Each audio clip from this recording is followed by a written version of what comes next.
Okay, so we're going live. Great. And let's see what's happening on YouTube. Oh, there we go. Look at that. We are live on YouTube. Oh, there we go. Look at that. Crushed We are it. live on YouTube. Oh, there we go. Look at that. Crushed We are it. live on YouTube. Oh, there we go. Look at that. Oh, Crushed we are it. live on YouTube. Oh, there we go. Now we have an echo. Crushed it. Okay. Live on YouTube. Oh, there we go. Now we have an echo. Crushed it. Okay. Live on YouTube. Oh, there we go. Now we have an echo. Crushed it. Okay. Live on YouTube. You were ready for this, Now we right? have an echo. Crushed it. Okay. You were ready for this, Now we right? have an echo. Crushed it. Okay. You were ready for this, Now we right? have an echo. Crushed Okay. You were ready. There we go. I think we solved it now. So the solution to that seems to be to not watch my own live stream as I'm doing it. David, just out of curiosity, could you double check the live stream, make sure it's still good, please? It is AO good. Okay, good. Thanks. Hi, everybody, and welcome to our first Counterpoints broadcast. I'm Geoff Brown, a critical thinking advocate, and I'm here with David. David, could you please introduce yourself? Yeah, I'm David McNeil. I'm a software analyst, and I'm really interested in epistemology and what people believe and why. Cool. So let me give a little bit of background about what we're doing here. We did this event live, I guess about a month ago, and it was to talk about the law of attraction, to hopefully have a discussion about what the law of attraction is, what claims about the law of attraction are true, what are false, what are the fake or pseudoscientific claims that people make about it. And unfortunately, as luck would have it, we had a huge snowstorm the day of that event. And so not too many people showed up. And worst of all, there were not many people at all who actually believed in the law of attraction. So we didn't have, what I was hoping is that we would have a really interesting conversation with some back and forth discussion, and we'd have a chance to talk to people who believe in it and hear both sides. And that did not happen at the event. And so now we're, to some degree, taking advantage of this coronavirus situation, but also just trying this out as a video feed event where anybody can come and post questions or comments on the YouTube page, which I guess I should be watching actually, so that I can see those comments come up. And got an eye on it here too. Nothing yet. Nothing yet? Okay. And I lost my train of thought there. Yeah, so basically we tried this as a live event.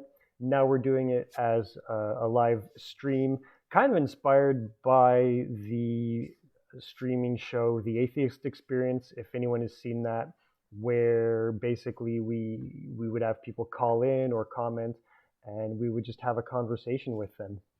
So at the live event, I was there hosting it, and we had 3 panelists, so David and 2 others, and my hope is that what we'll do is we'll get each of the panelists to come back one at a time. So we'll have 3 shows. This is Law of Attraction 1, and then we'll have Law of Attraction 2 and 3, and we can get those other panelists back, because I know you guys did some research, and I think a lot of the research that you did didn't really come up in the live event. So hopefully we can take advantage of all that work that you did here. And also the 3 of you came at this from different perspectives. And so I think it'd be interesting to be able to talk to each of you one-on-one and hear your individual perspectives on the law of attraction and what you uncovered in your research and what your thoughts are. So to begin with, I want to clarify that we are skeptics of the law of attraction. We do not believe in it. So if you came here expecting that this was going to be tips about the law of attraction and that we were going to talk about how much we love it and how great it is, I'm afraid you've tuned into the wrong video stream. We're here to talk about the misinformation, why we don't believe in it, what the fake scientific, pseudoscientific arguments that people make, and to expose these claims as the misinformation that they are. The first thing that I absolutely want to clarify, when we say the law of attraction, a lot of people think that we're talking about positive thinking or we're talking about positive psychology. And that's one thing. When we say the law of attraction, what we're talking about is actually the belief that your thoughts have this kind of energy or this vibration that goes out into the universe and manifests in reality. So essentially, we're talking about the claim that I hate to use the term, it's kind of derogatory, but this magical claim that your thoughts alone have some power to affect reality and to manifest in reality. We absolutely believe in the importance of positive psychology, having some self-confidence, believing in yourself, taking time to think about your life, plan your life. Those are absolutely helpful things that you should be doing, but we object to this claim that your thoughts alone somehow go out into the universe and manifest. So, David, did you have any thoughts on this, or do you want to just get on Quora and start seeing what people are saying about this and talking about that? Yeah. Well, I think basically what you said already. Like, I'm pretty aligned with you that the idea that there's some sort of like cosmic resonance, that thinking certain ways will cause things to change in the universe, is there's no reason to believe that at this point. Um, and like you said, the positive psychology stuff, though, I think is important. Like being optimistic within reason and those kind of things are really what are often, or confirmation bias are really the things that people are mistaking for the law of attraction in most cases, it seems like. So just separating those two things, yeah, it's important. Yeah, right. And when you say confirmation bias, just to clarify for our listeners, if they're not clear on what that means, confirmation bias means you count the evidence that confirms what you want to believe, and you ignore any evidence that disconfirms what you want to believe. So in other words, it's people who are seeing maybe did something one day that you had some success, and you say, oh, look, that's the law of attraction. But maybe you failed at some other things, and then you ignore the fact that those failures occurred and you're not counting them. Right. Let's see what people are saying on Quora. Let me find my thing. Okay, so here we go. Quora, law of attraction. It's probably good if we do a more specific question about the law of attraction. Hold on. Is this not working? Oh, hold on. Sorry, I'm in the wrong web browser window here.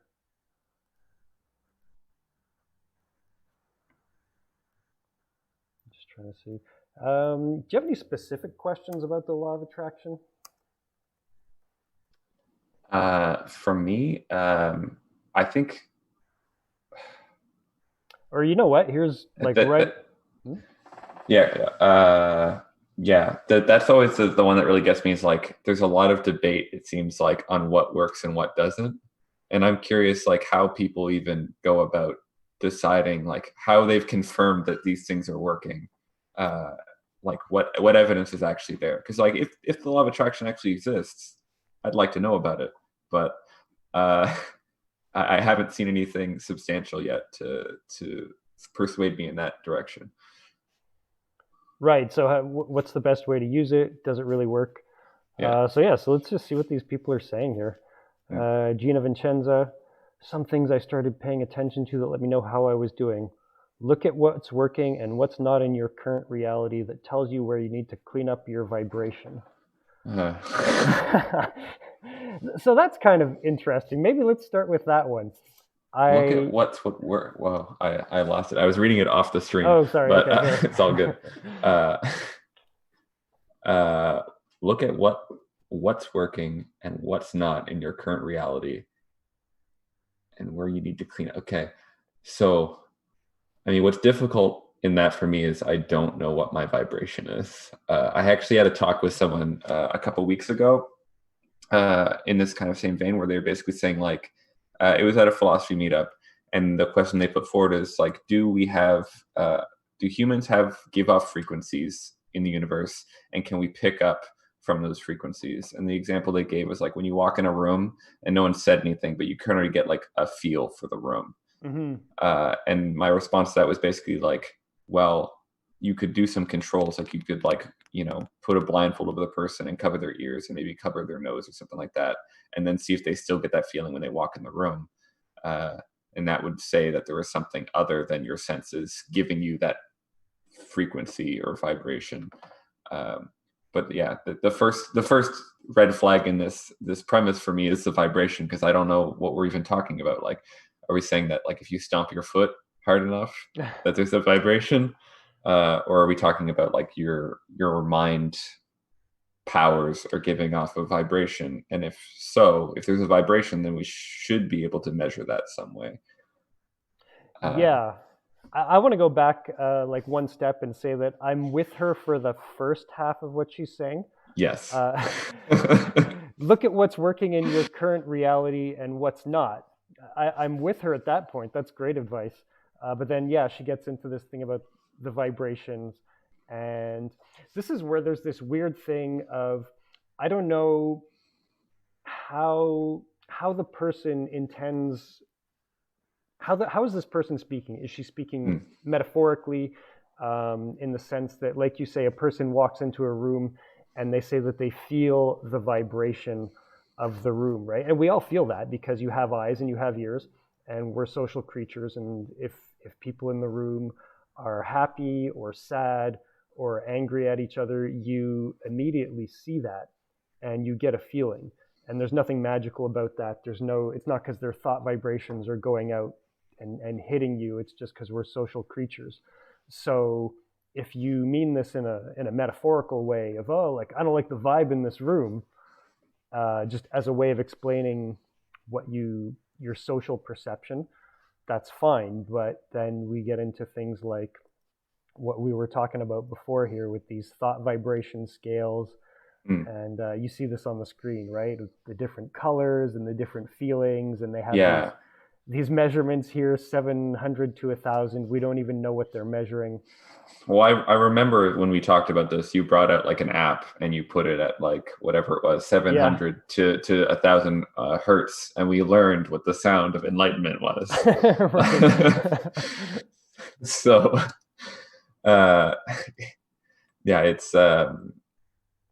it's really hard to know exactly what you mean. Like, I want to know where that scale came from. Like, someone apparently spent enough time to think about, that there was some sort of hierarchy of, or at least scale of emotions.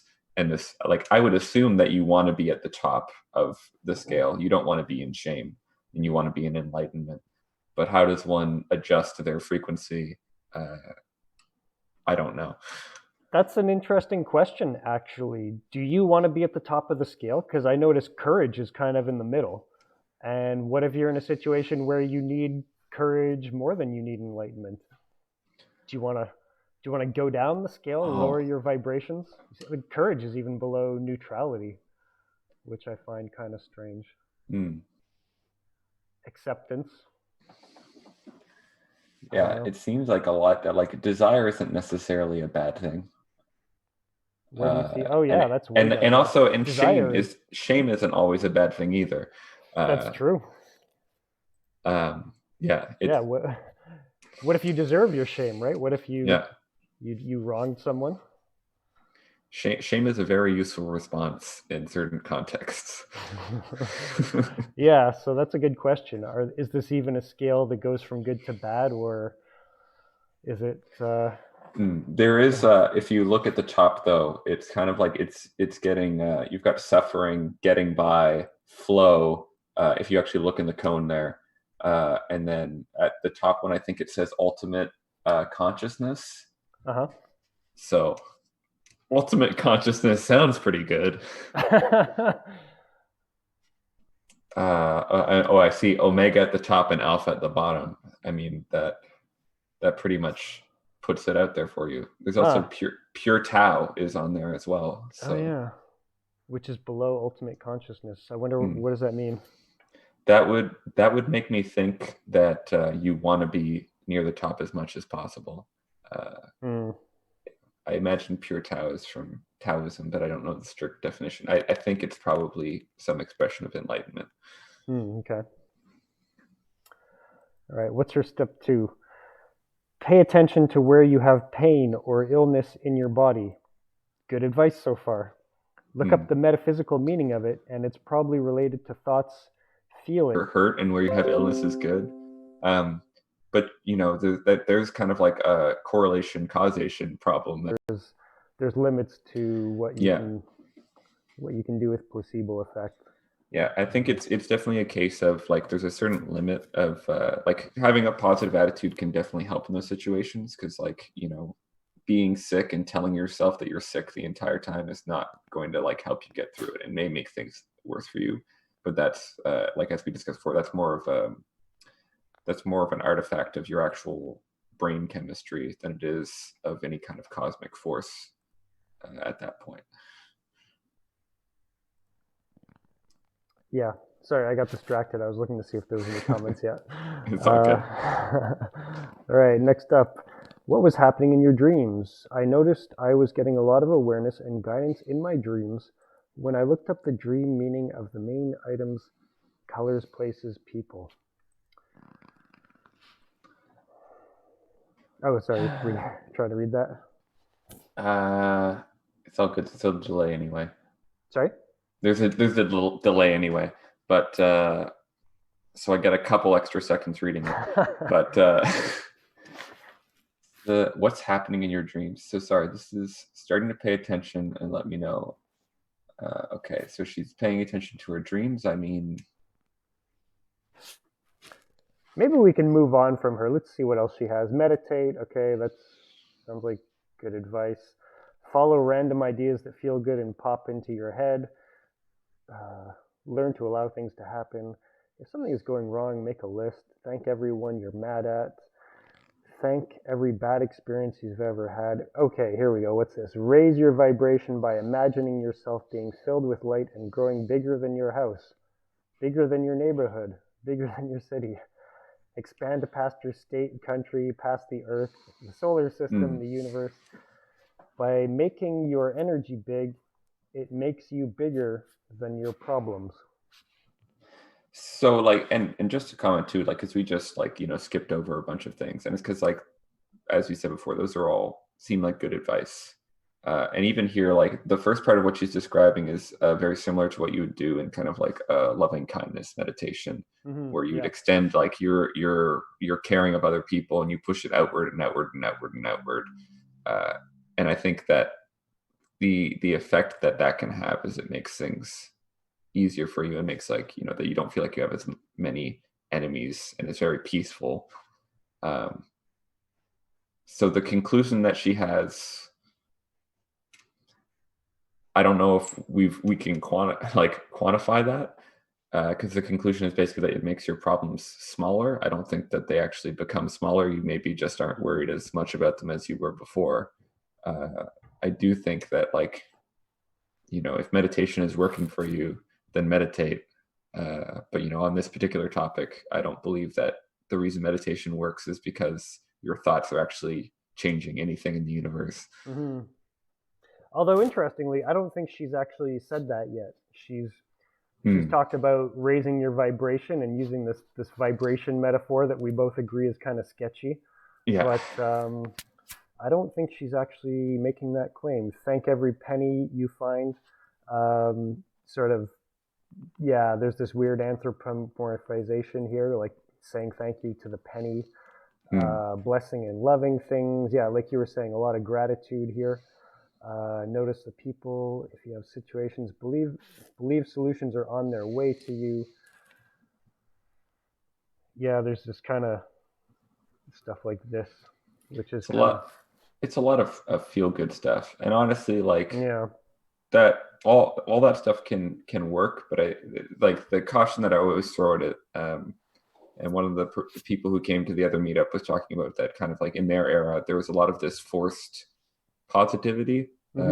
I forget the technical or the actual like kind of propaganda term for it, but it was essentially like positive thinking, I think. Yeah. If you were sad, then it was like you shouldn't be, and it's probably your fault that you feel sad. And I think that people need to take the time to feel sad. Like it's okay to feel sad, and it's okay to encounter those emotions. Are you sure? You're going to lower your vibrational frequency if you do that. That's true. That's true. But you'll be way down in the red part of the scale. I don't know if that's good.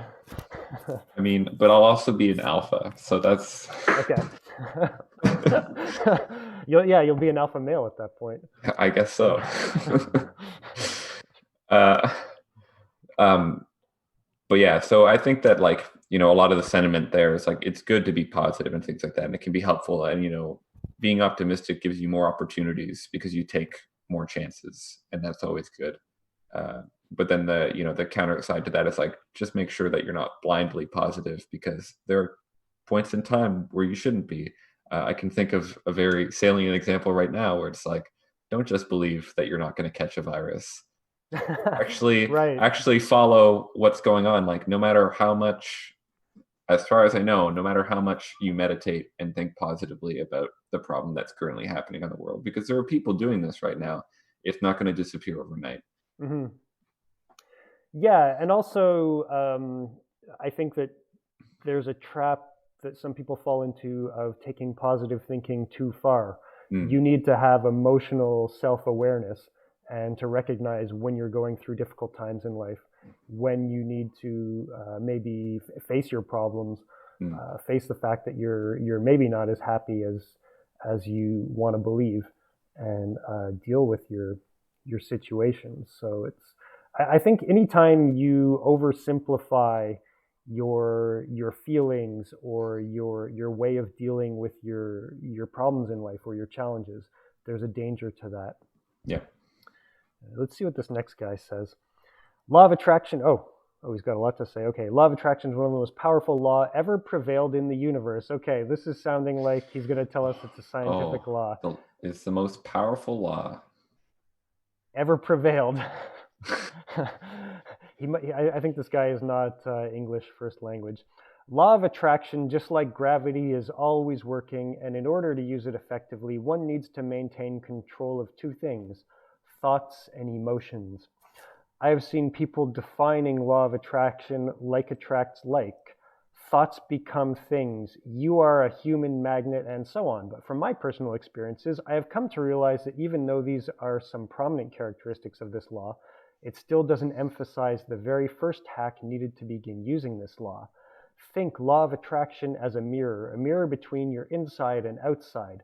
Think it to be like a transparent glass that reflects exactly who you are within what you get from the outer world. Again, this kind of situation where I don't know if this guy is speaking metaphorically or if he thinks that he's speaking really concretely. He goes on and on. He goes into emotions equal vibrations and vibrations equal energy. Yeah. You are an abundant source of energy, and the type of emotional energy you carry is reciprocated by the energies prevailing in the nature. There's a lot there. I mean, we should probably start at the beginning and then work our way down. All right. I was kind of hoping, like, at some point we'll get to the meat of what he's talking about here, because oh my goodness, there's so much. I mean, I watched a lot of videos when I was researching, and it is very hard to get to the meat. It's a lot of the videos are like bringing you like 20 minutes in, right? And then by the time they get to the meat, they're selling you something. Strangely, if you can imagine. I was trying to remember the first part of what he was saying there was. You want me to put it back? Yeah, but aside from the analogy, which was confusing to me, where it's like the law of attraction is a mirror and you want to be transparent. So that means you want to fade into like the rest of the universe, I guess. But obviously, like, it's a metaphor in an analogy, so it doesn't always work. But well, yeah.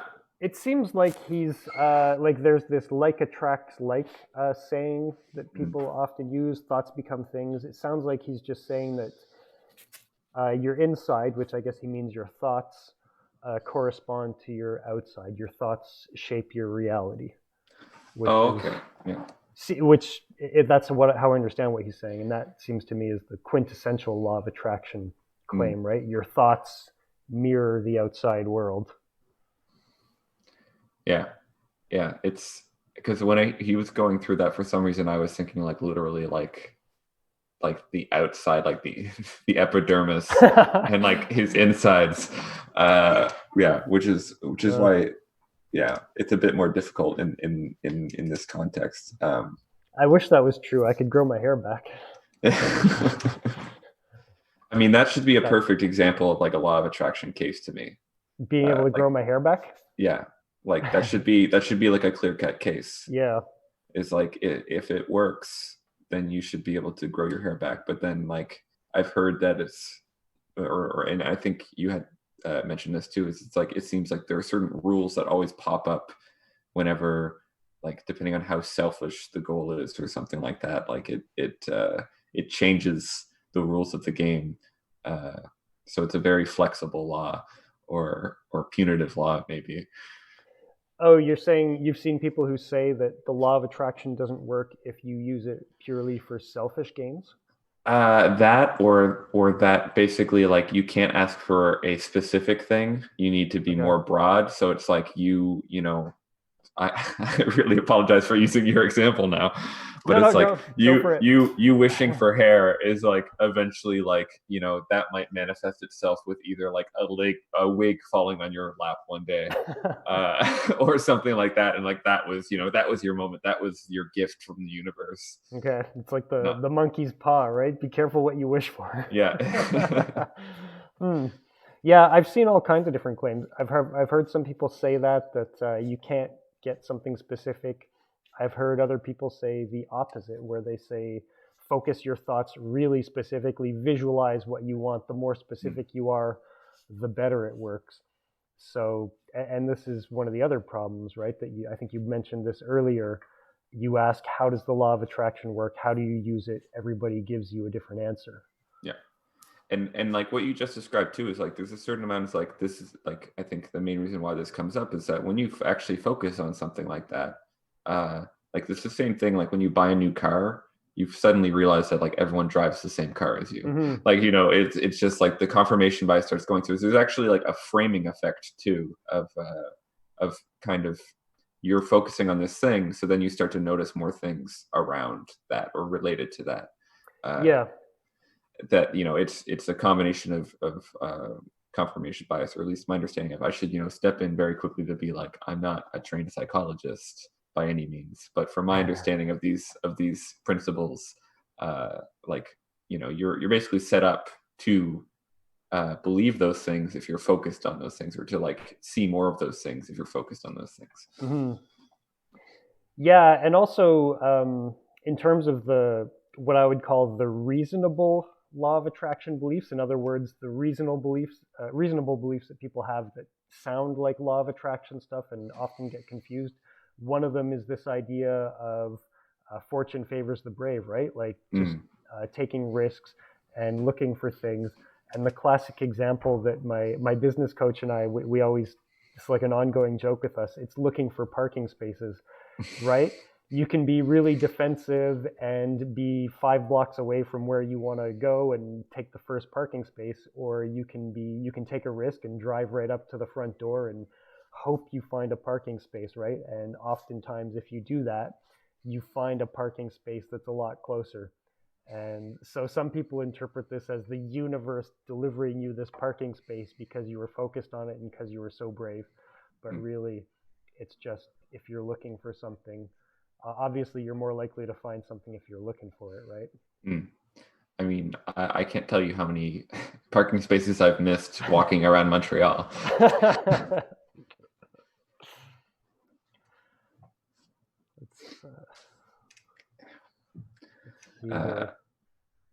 Live your future. Law of attraction and the subconscious mind share a very strange connection, and this law cannot be brought into practice without subconscious mind being a part of it. One weird truth about our subconscious mind is that it cannot make a difference between a reality and a fantasy. Okay, I don't know. I would want to check that claim with a qualified psychologist or neurologist.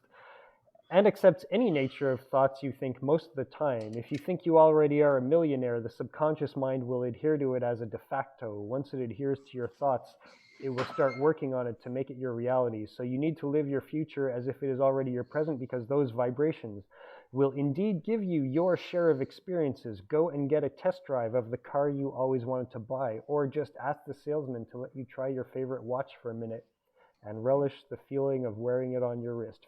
Fairly simple, right, then do it, because that's where miracles begin. Excuse me. Sorry, Um, what?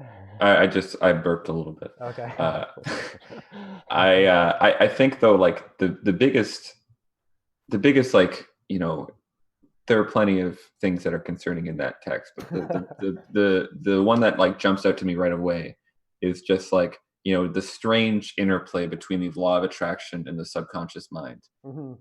But like, how do you know that they're two different things?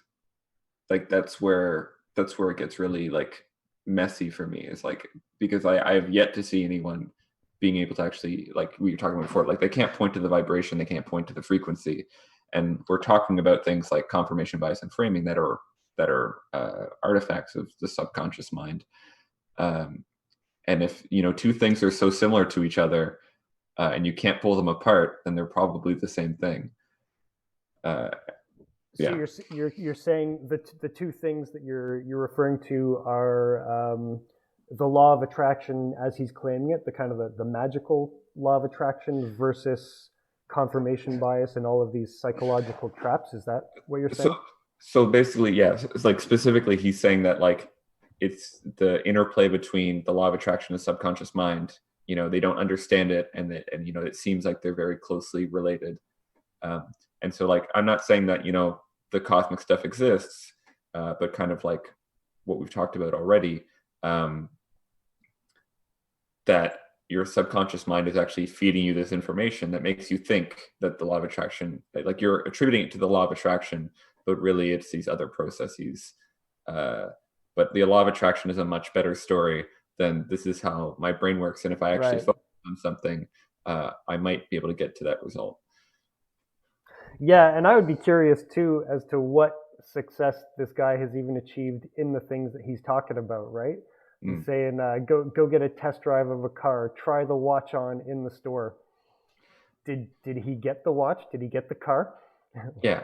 I mean, yeah, I think like again, it is like thinking positively, like you may eventually get there. And this is Hmm. a question that came up that I don't know the answer to. Is like I wonder if just over time in general, people become more wealthy over their lives, which can help in this kind of thing. Hmm. But the really dangerous claim here is like living like a millionaire, but you're not really living like a millionaire if you're just trying out the car and you're just like buying the watch, like you pointed at Yeah. just a second ago, and you don't want to take out like a $50,000 loan, uh, because you don't have the money right now, and no one will probably even give you that loan, and you shouldn't spend money like a millionaire.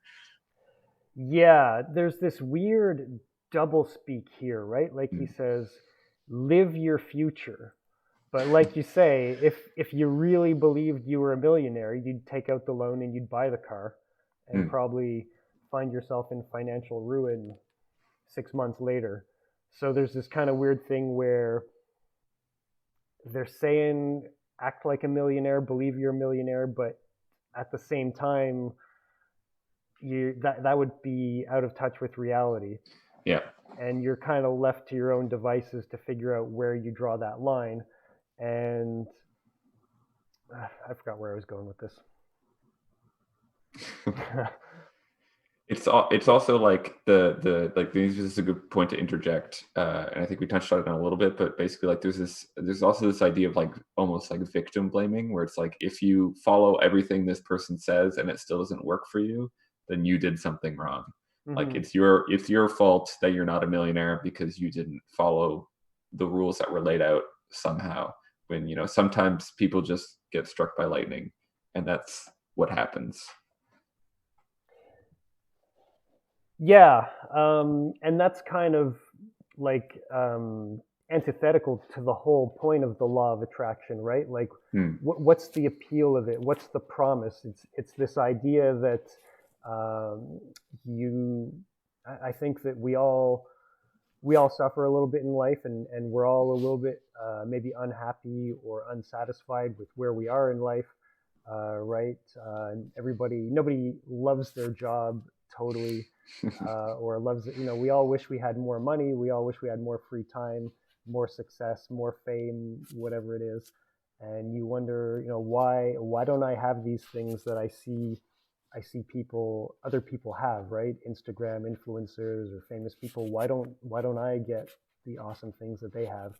And then someone comes along and tells you this story of, oh, it's the law of attraction. There's this secret about the universe that nobody's told you. You just have to learn how to control your thoughts, and then you can have all of these things that you want.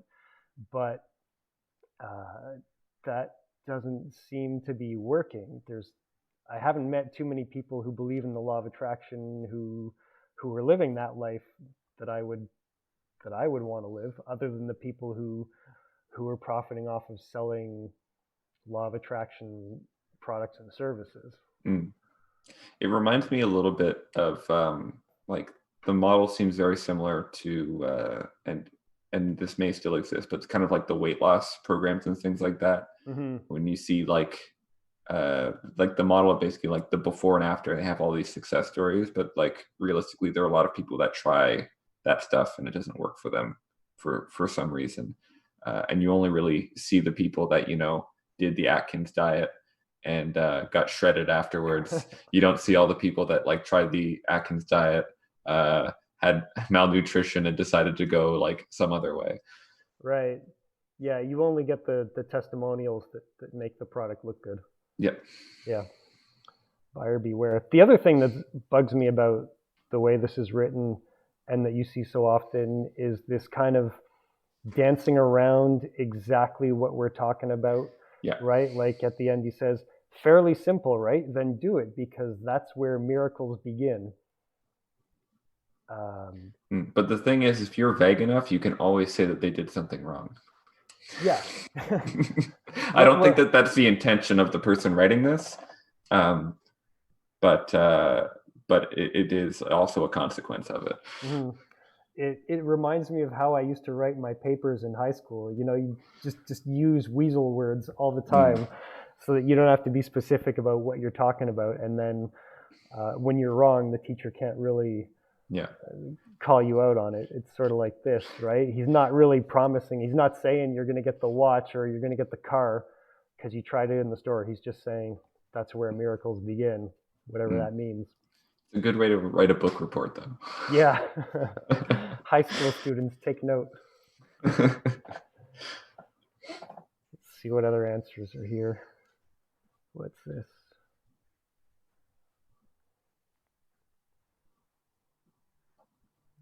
Okay. I am knowledgeable about the law of attraction and love it. The Key to Living the Law of Attraction by Jack Canfield. Oof. Made vision boards. Read Rhonda Burns' book, The Power. Learned to let go of my bitterness towards my ex-husband that I was holding on to, which created disease and sickness. Yeah, that's where my eyes went to immediately when I saw it. Those are the most dangerous claims to me. Terminal stage 5 cancer, and it just went away, or it was plantar warts. But yeah, obviously, like there's no reason to believe that the law of attraction is going to cure your stage 4 cancer or anything like that. That's where like and I think you feel similar in this way. That like this is where this stuff like, and the reason I want to have conversations like this is where things start to get dangerous is when you start having like this person isn't outwardly proclaiming that you should only use this to like solve your sicknesses or diseases, but once you start to get that level, that's when people start to get hurt. And that's why a belief like this can be dangerous, because it's very, very easy once you have your foot in the door to eventually get to one of those farther areas, I think. Yeah, the danger is that you believe that your mind is more powerful than actual medical treatments when you have a serious disease, and you need proper medical attention. And there are people who fall into that trap. Absolutely. I think there's a website, What's the Harm? Let me look it up here. What's the Harm? I want to say .org, but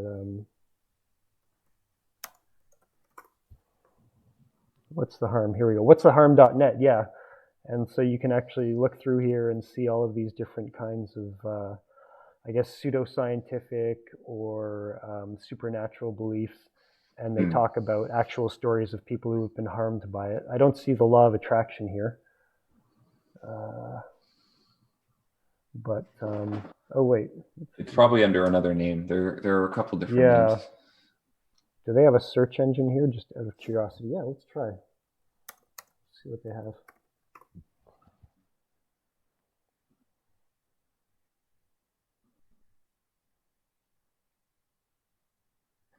Yeah. Okay. Sorry, Right. I was just like, I was searching through it there too, because I mean, there's obviously The Secret. I stumbled across a couple of people. A lot of times it would be kind of like they would have the law of attraction, but then it was like their method, where like one was about like you had to get like a special incense book, and you had to write in the things that you wanted in there and all that kind of thing. So like there to me seemed like a pretty clear like money grab, because they were selling you like essential oils to put on your book, which is another topic altogether, on the essential oils. But yeah, I definitely think there is harm in just holding beliefs that you don't have for good reasons, because there can be like, if it's not working for you and someone just pushes you like a little bit further, it's like, well, if you do this, like if you really believe that it's going to cure your sickness, then it will, kind of thing. That's where like you need to stop taking your medication, because taking the medication shows that you have doubt. Like it's, when people are desperate, I think it's easier to move them to that kind of more and more extreme viewpoint if they already believed something for bad reasons. That's my belief. That's not necessarily true, but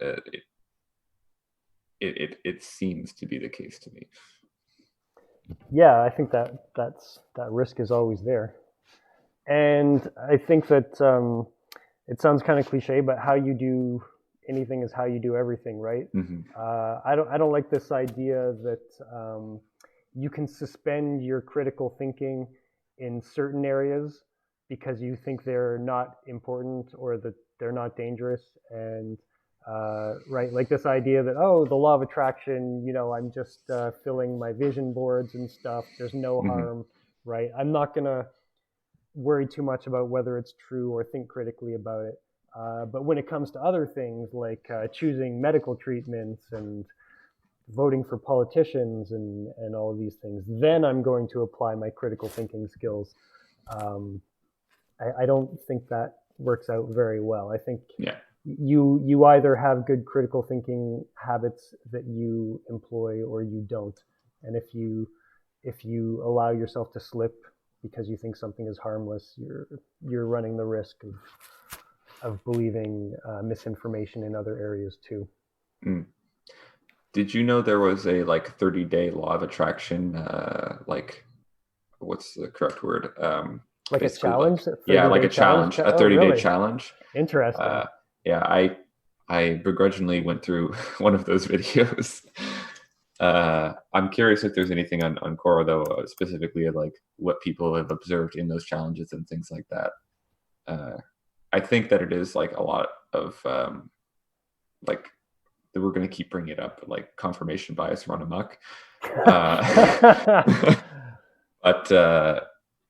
But yeah, there's kind of like challenges and things like that out there that are trying to like re-incentivize people to do it. I think this one didn't have necessarily like any money tied to it, but it was like a video blogger who was doing it. So yeah, I'm not sure. I see one here, which is on thelawofattraction.com. Okay. 21-day challenge, and it looks like they're maybe selling. I think they're kind of selling a little book that goes with it. Okay. There's the squeeze. Yeah, like there's this, so this is a 30-day. Has the book been purified with like Himalayan salt lamps, or? It looks like a day planner, like. Yeah, except I guess normally a day planner would be for the whole year, right? This one's 21 days long. Okay, they bought like a 30-day planner, and they just ripped out 9 pages and then sold it back to you. That's interesting. So they actually have different activities for each day. Clear your mind, Right. Yeah, I heard about journal. this. Yeah, there was that was part of the challenge is like every day you do something different to try to improve your chances. Uh, which is like honestly like again, this is one of those cases where like this is not a terrible strategy to do something. Yeah. There's just no reason to believe that it's the universe that's granting it or that specifically your thoughts are doing it. Yeah, as it turns out, being deliberate about something makes them happen deliberately. Oh, here it is. I found it. Oh, There's your Himalayan salt lamp. oh really? Yeah. Oh, hold Can on. you throw? Okay, yeah. Connect with an object. Find something that represents your goal. Practice visualization. Also consider researching the different benefits of crystal healing. A range of Okay. different crystals and stones help you focus on the law of attraction and boost your manifestation power. So this is exactly what we were talking about like 5 minutes ago or 3 minutes ago, where it's Yeah. like you start believing in the law of attraction and then you get roped into like crystal healing, which is the real cash cow, or essential oils or something like that. It's, like you said, you believe one thing the wrong way and then you just start getting roped into all of these other, like magnet healing and uh, all this stuff that to my knowledge has no credible evidence that it has an effect outside of the placebo effect, and in some cases maybe not even a placebo effect. Yeah, and it's amazing how quickly that escalated, right? You were Mm, talking about how a lot of this stuff is just good advice, visualizing what you want, planning, having a day mm, planner. And I was thinking the same thing. So much of this is exactly what any, um, it's actually in line with a lot of what I've read in positive psychology and um, evidence-based self-help stuff, and then out of nowhere, there's the you found Himalayan, it. the Himalayan salt lamps, exactly like you called it. Yeah, it went from totally reasonable to complete bullshit in a matter of seconds. Yeah, and Yeah. that's probably like yeah, just the danger like we were saying in the law of attraction and why we would even have this conversation because like it's all of the other stuff that gets roped in, Hmm. all the beliefs that go too far and how I think it's kind of like almost like the con man thing where it's like no one ever thinks they're going to be conned until they are. Yeah, and once you are, you can't admit it. Yeah. Yeah. And there's also, well, there's the association fallacy where you put a bunch of good things together and you throw in one bad thing. But I feel like there's another effect happening here too, where I've noticed this sometimes, like when I was talking to somebody about this documentary, one of those food documentaries, like Forks Over Knives or something like that. Yeah. And I was talking about how there were so many really terrible claims in this documentary, right? Like saying you can cure cancer and diabetes just by eating an organic vegan diet. And what I noticed is that the person that I was speaking to hadn't even seemed to notice that those claims were there. Mm. He noticed that they talked about cutting out sugar and a lot of really common sense nutritional advice that any dietitian would tell you.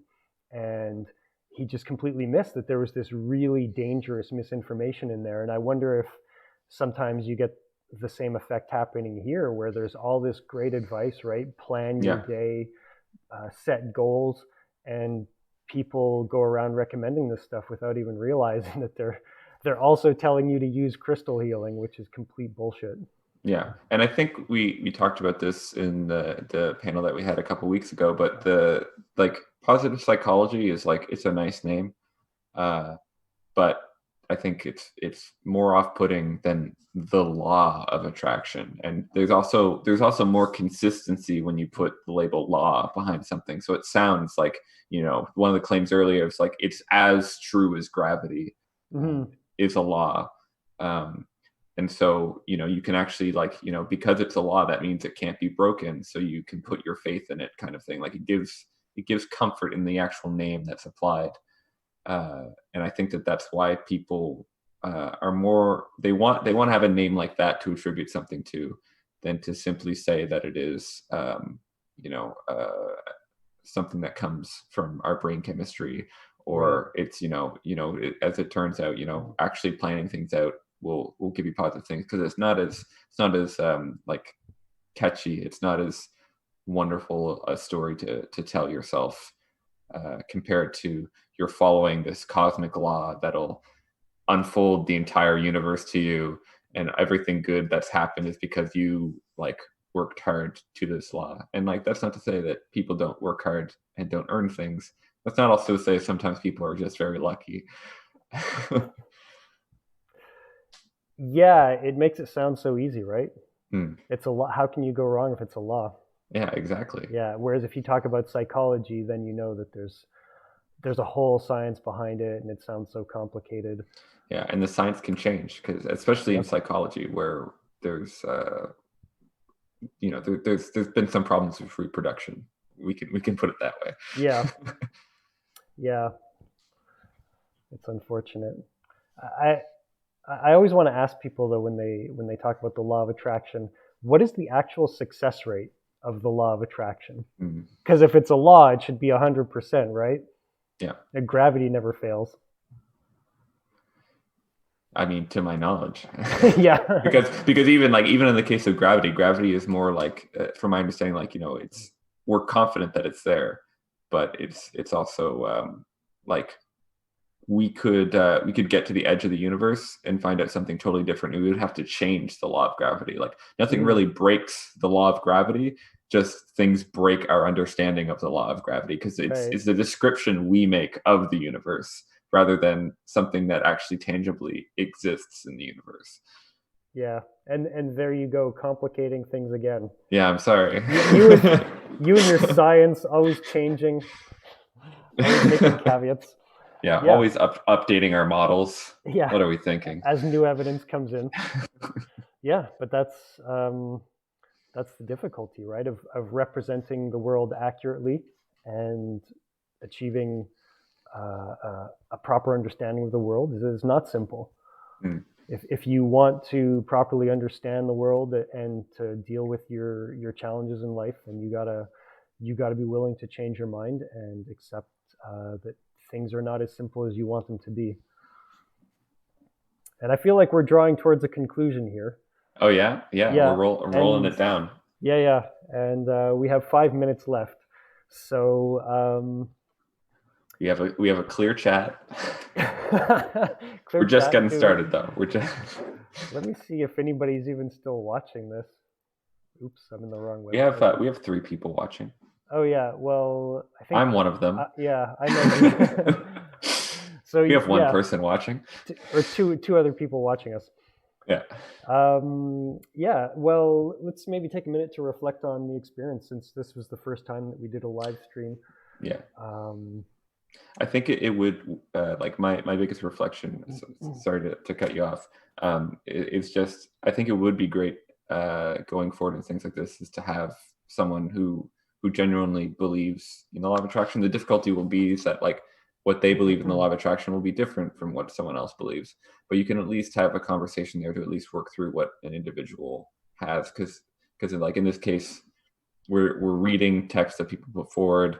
We don't know exactly how they're using these words or how they're meaning mhm. these words, so we can only try to get, like, uh, our best interpretation of them. Yeah, and there's no conversation, right? It would be nice if these people could defend what they're saying and counter our disagreements. Hmm. Yeah, and that's my hope. My model for this stream is again the atheist experience, where you have this show, kind of like what we have here, two people hosting, and then anyone can call in, and you can have that two-way conversation. That's what I would really like, and I'm Mm-hmm. hoping over time we could build an audience and do that, achieve that. Yeah. Here's hoping. Yeah, just focus on that. Put it in your dream planner. Put it Yeah. out to the universe. Yeah. You've, I need to buy like 12 Himalayan salt lamps though yeah, from the Law of Attraction website. And it looked like there was like a mortar and pedestal on there too. I'm just gonna go all in, you know. yeah, do that, and I'm sure that's what I'm sure we'll have a successful live stream show. And let's wrap it up there. So thank you so much, David. I really appreciate that you. Well, first of all, you did the panel originally in the live version of this event that we did before, and you came back now and did the live stream. So I really appreciate all the work that you did researching this and coming out here and being on the show. And I'm sure we'll do lots of other interesting topics in the future. And so I hope you'll come back in the future. Yeah, thanks. No, I really enjoyed it. And if anybody is still watching, thanks for tuning in. And I guess that's it. Thanks everybody, and good night.